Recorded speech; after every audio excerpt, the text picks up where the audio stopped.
O'Reilly. You need parts? O'Reilly Auto Parts has parts. Need them fast? We've got fast. No matter what you need, we have thousands of professional parts people doing their part to make sure you have it. Product availability. Just one part that makes O'Reilly stand apart. The professional parts people. O'Reilly Auto Parts. Outdoor adventure won't wait for engine problems. Things like hard starts, rough performance, and lost fuel economy are often caused by fuel gum and varnish buildup. Seafoam can help your engine run better and last longer.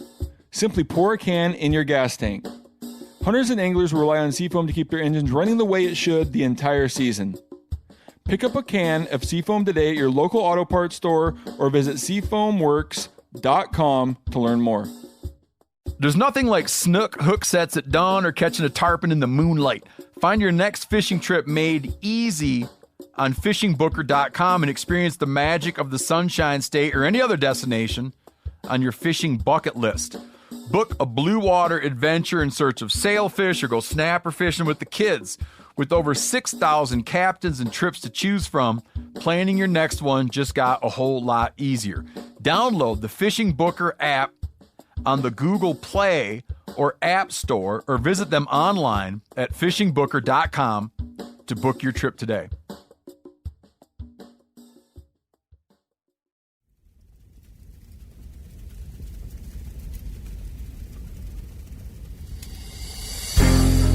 As a guide and hunter, I've spent thousands of days in the field. This show is about translating my hard-won experiences into tips and tactics that'll get you closer to your ultimate goal, success in the field. I'm Remy Warren. This is Cutting the Distance.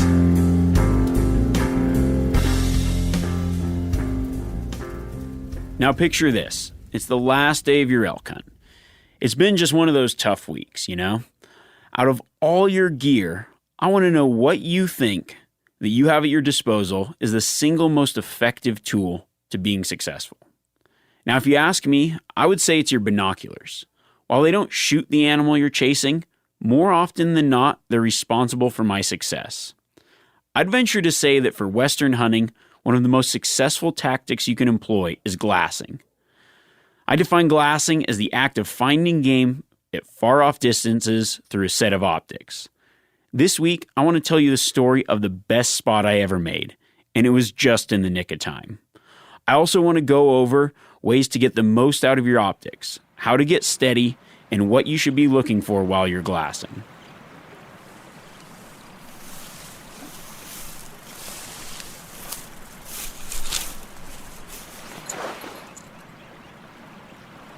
It's mid-November in Montana, and I'm guiding an elk hunt. Now, you got to get into my mindset. When I'm guiding, I want my hunters to be as successful as if I were the one with the tag. You know, it's everything to me to give them a good hunt.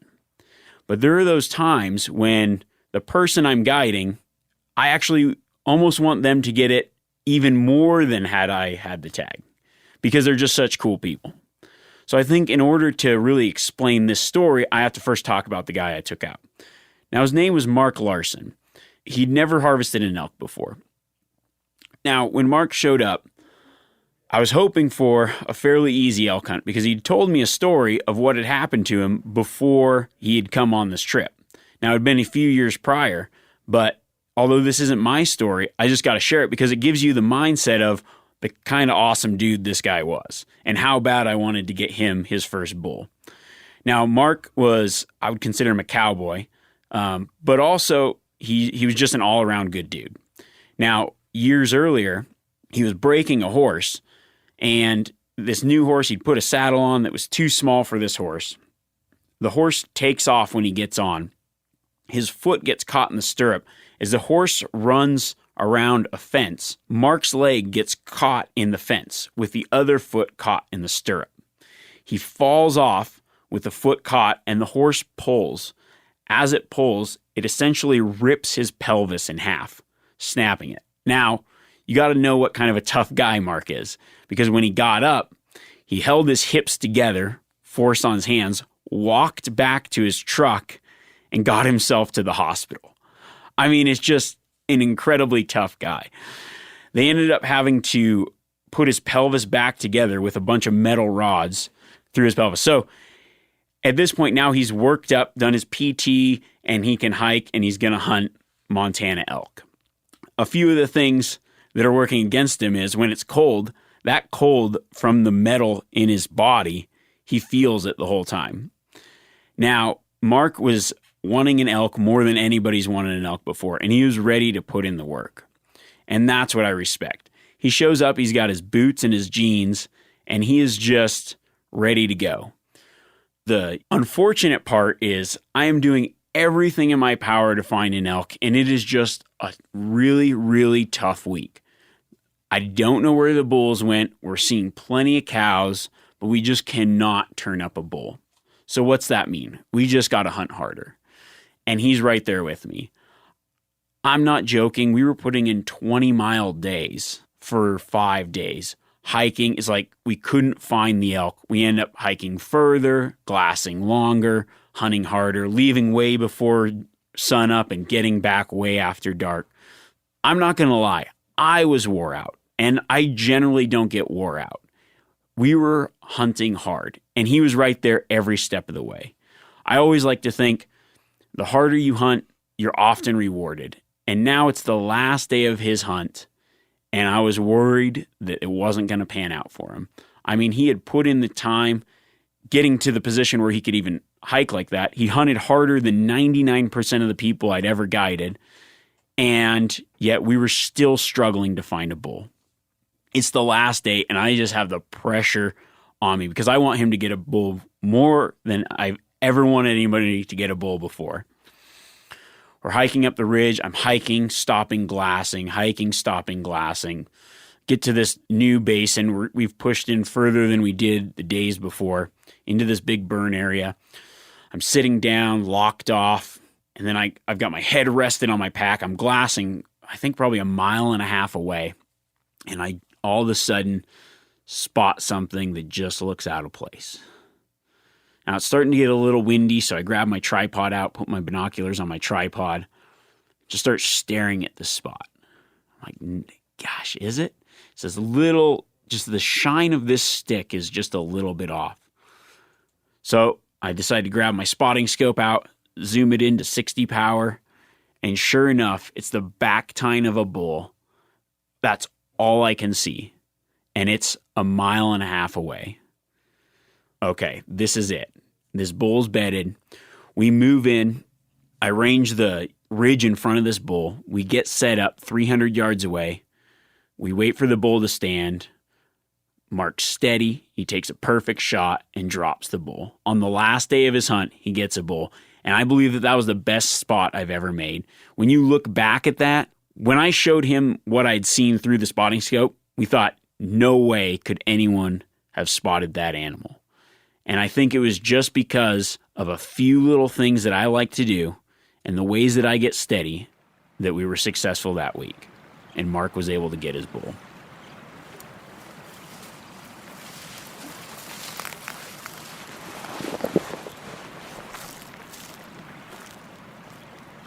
Now, growing up, we always had this adage, buy the best glass you can afford. And there's a reason for that. It's because binoculars and optics are such a great tool, but the quality varies and it's pretty much directly attached to the price. It's because a lot more goes into making optics that are a little bit clearer, a little bit easier to look through. They've got crisper focus and more definition. So I could go into optics and everything that makes up a good pair of binoculars, but that adage is just the easiest way to explain it. Buy the best you can afford. The higher the price, the better the binocular. You know what your budget is, but I would start creeping up toward that top end binocular if you can do it. Because out of your whole kit of gear that you can have, and honestly, I get asked more gear questions than any other questions. Out of that whole kit, I honestly believe that your binoculars are probably the most important. Your binoculars are really what gets you game in open country and Western type hunting. Now, let's say that you've got that good pair of binoculars. Okay? having a great pair of binoculars does not necessarily mean you're going to spot more stuff. In the wrong hands, a $2,000 pair of binoculars is just a worthless neck piece. It's a Flavor Flav clock around your neck. It's just a timepiece that costs you a lot of money that means absolutely no more success in the field. And I think the first step to using your binoculars correctly is knowing how to get steady. Now, that might seem intuitive, but I see it all the time. The way people glass is just they freehold, they throw their binoculars up, they just moving around, and they aren't able to pick out the things that a guy or girl that has the skills to get steady and do quality looking has. Now, you could take somebody that knows how to glass and give them a cheap pair of binoculars, and somebody that doesn't know how to get steady and give them the best pair of binoculars, and the person with the cheap binoculars will probably outglass them every time. It's because steady glass is good glass. Now, I hunt with people all the time that rarely spot things, and there's a reason for that. The first step to using your optics, and this is the most basic of steps, you got to put the damn things to your face, okay? Now, that seems like, of course, but you'd be surprised how many times people go out hunting, and they rarely look through their binoculars. They're looking with their eyes, they're scanning around, and then they throw their binoculars up when they think they see something. When I'm in the field hunting, I'm looking through my binoculars probably 80% of the day. The other times, I'm just walking around. Even when I'm in cover, I'm using my binoculars to scroll the focus to check even through or behind thicker cover, because I know the advantage that my binoculars give me. It allows me to see the world closer, clearer, and pick up the slightest things in more detail. People are always amazed at the things that I see, and I think I really attribute it to the time that I spend looking through the binoculars, because I'm looking at the world through a more magnified, better view than just with my eyes. Now, I do catch a lot of things with my naked eye, as I would call it, but I'm looking through my optics probably more than I am just scanning with my bare eyes. O'Reilly Auto Parts are in the business of keeping your car on the road. O'Reilly Auto Parts offer friendly, helpful service and the parts knowledge you need for all your maintenance and repairs. If you're confused about what part you need, like what wipers are going to be the best, what replacement headlights are going to be the best, go into O'Reilly and talk to the people that work there, because they're great and they're super friendly, and they'll get you squared away where you walk out knowing you got the right thing. They've got thousands of parts and accessories in stock, either in-store or online, so you never have to worry if you're in a jam. Do you need your windshield wipers replaced? You need a brake light fixed? You need some quick service? They'll help you find the right part or point you to the nearest local repair shop for help.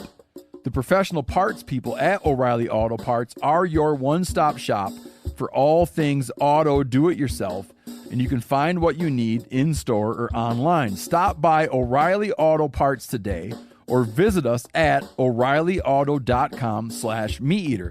That's O'ReillyAuto.com/MeatEater. We've all seen plenty of gadgets and fads come and go, but here's one product that stood the test of time: Seafoam Motor Treatment. Lots of hunters and anglers know that Seafoam helps engines run better and last longer. It's really simple. When you pour it in your gas tank, Seafoam cleans harmful fuel deposits that cause engine problems. I'm talking common stuff like hard starts, rough engine performance, or lost fuel economy. Seafoam is an easy way to prevent or overcome these problems. Just pour a can in your gas tank and let it clean your fuel system. You probably know someone who has used a can of Seafoam to get their truck or boat going again. People everywhere rely on Seafoam to keep their trucks, boats, and small engines running the way that they should the entire season. Help your engine run better and last longer. Pick up a can of Seafoam today at your local auto parts store or visit SeafoamWorks.com to learn more. There's nothing like snook hook sets at dawn or catching a tarpon in the moonlight.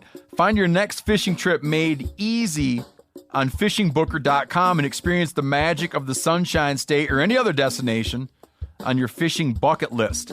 Book a blue water adventure in search of sailfish or go snapper fishing with the kids. With over 6,000 captains and trips to choose from, planning your next one just got a whole lot easier. Download the Fishing Booker app on the Google Play or App Store, or visit them online at FishingBooker.com to book your trip today. Now, I think the best way to understand the way that I hunt with binoculars is to just kind of go through a hunt.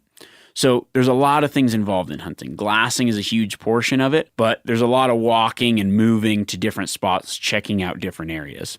So I would say for my naked eye, I use it to preview an area and to catch movement. You can catch a lot of movement through your peripheral vision. But as soon as it comes time to look through the binoculars, the key is to get steady. And to do that is what I call locking off. So you'll see the guys, they're just freeholders. They're just walking around, free-handing their binoculars, throwing it up to their face. Now you might see something like that, but with a little bit of shake in your optics, what you're doing is you're stressing your eye because it has to follow with the bounce, and you aren't going to be able to pick out as much detail.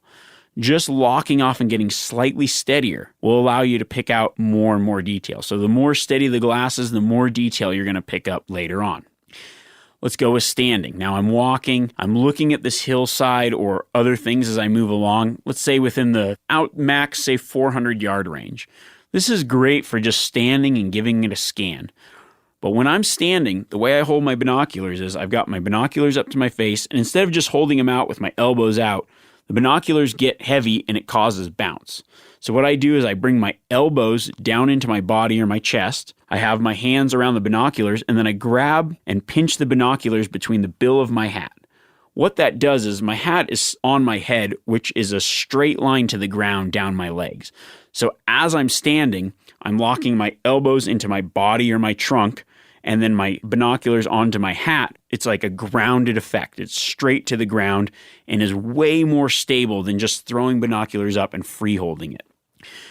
Now, let's say we've moved through and we get to this bigger basin, and we're now looking at what I would say maybe that 400 to 1,000 yard range, maybe out to a mile or just under a mile, maybe that 1,600 yard range. For that, I want to be even more locked off. Now, it might not be an area that I want to spend all day looking at, but it's something that needs some investigating. So for that, I'm going to do what would be sitting down, getting grounded. By getting grounded, I'm adding even more stability to my entire setup. I'm going to be able to spot more. I'm going to be able to see more detail. So when I'm on the ground, I've got my pack on. I'm sitting on my butt with the pack as a backrest. So that's going to stabilize my upper torso. Then I've got my feet planted on the ground with my knees up. I've got my elbows locked to my knees. So what that's doing is putting everything that's holding the binocular more points of contact on the ground. It's just a lot more stable. Now I'm locking my hands to the bill of my hat, and I'm glassing and scanning. This is great when you're moving and checking new areas because you're sitting down and you're able to pick out even more detail. You can even take that a step further and almost what looks like you're taking a nap. Lay down, get your head rested on something because you want to be stable. If I'm walking and I come over a ridge into a new basin, it's almost like I'm laying down. I'm on the ground, I'm locked off, and I'm looking. I'm just covering it and getting a better source of information of what's over there by taking a steady look at it before I move on. So many times that's how I've spotted animals that I probably would have otherwise glanced past by just standing there scanning while standing up and then moving on. That bull that I spotted for Mark, just picking out that one tine was because I was practically laying down, got that glass so steady that I was able to see the slightest shine off the back tine of a bull at almost a mile away. So there's a lot to be said for being steady. Now, what if you're overlooking an area, let's say you've got to what I would call a glassing tit or a glassing knob. That's an area where you've got a great vantage and your primary function for the day is just looking over that country. At that point, I'm going to get even more stable. I'm going to break out the tripod. Now, I write for Western Hunter magazine, and I've worked a lot with a company called Outdoorsman. They make adapters for tripods for glassing. And that's kind of how I got into using a tripod with my binoculars. Because in the Southwest, those guys, they're trying to spot Coues deer. It's over huge expanse of open country, very hard to see deer, and just that little bit of stability. What it does is when the binoculars are stationary without you moving while on that tripod, it allows your eyes to scan what's in the field of view of the binocular. Because of that, you're able to pick out things at further distances than you can while holding it because of the shake.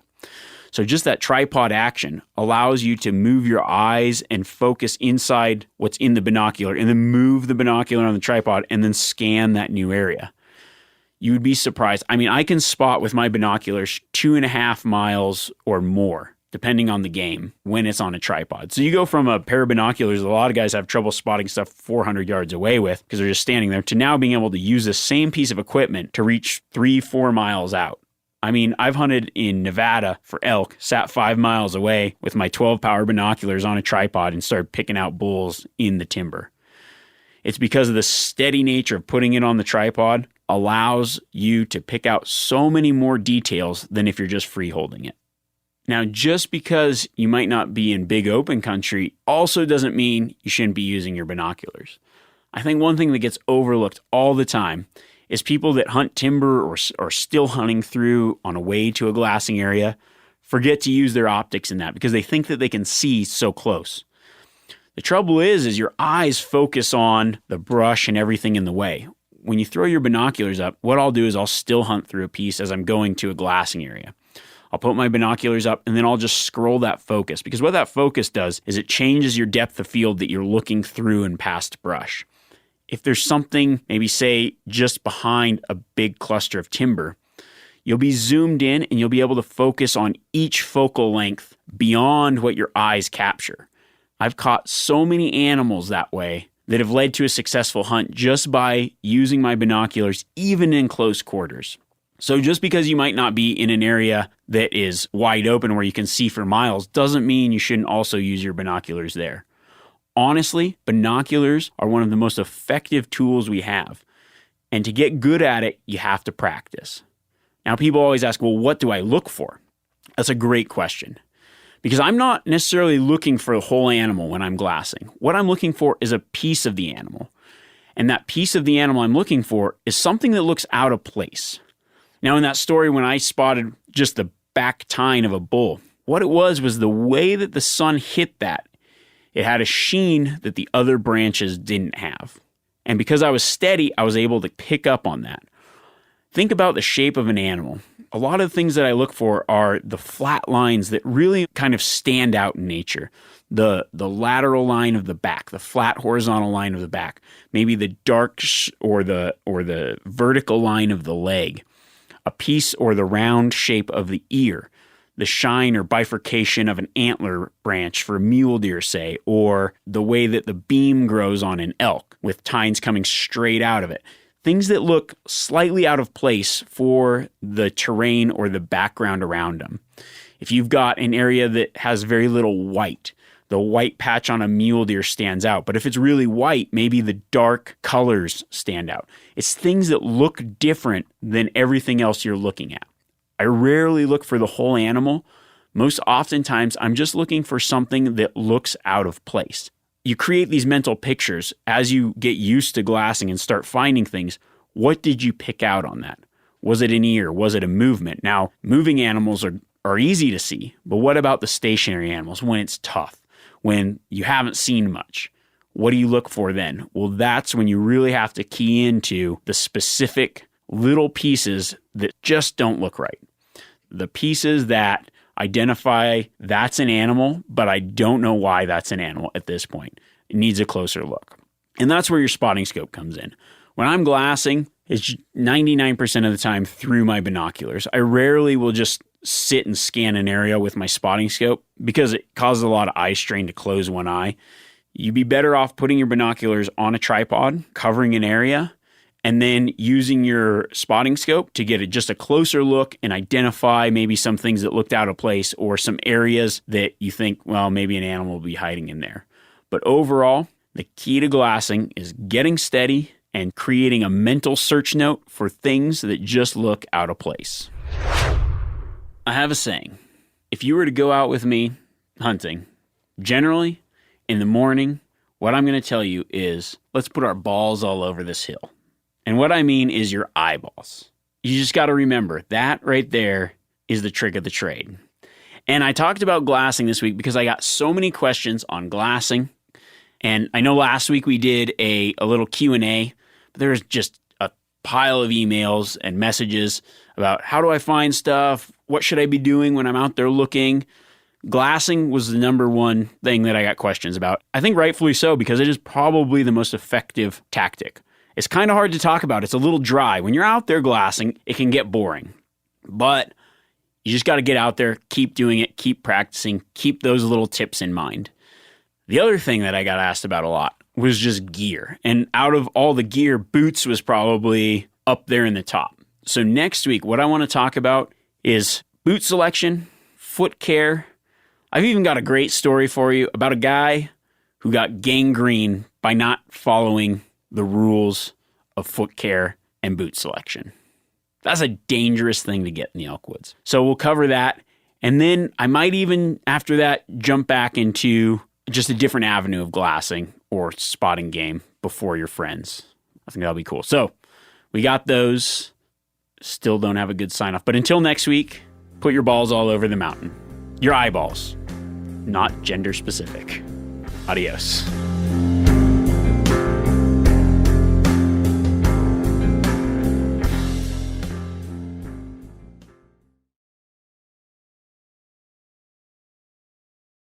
Outdoor adventure won't wait for engine problems. Things like hard starts, rough performance, and lost fuel economy are often caused by fuel gum and varnish buildup.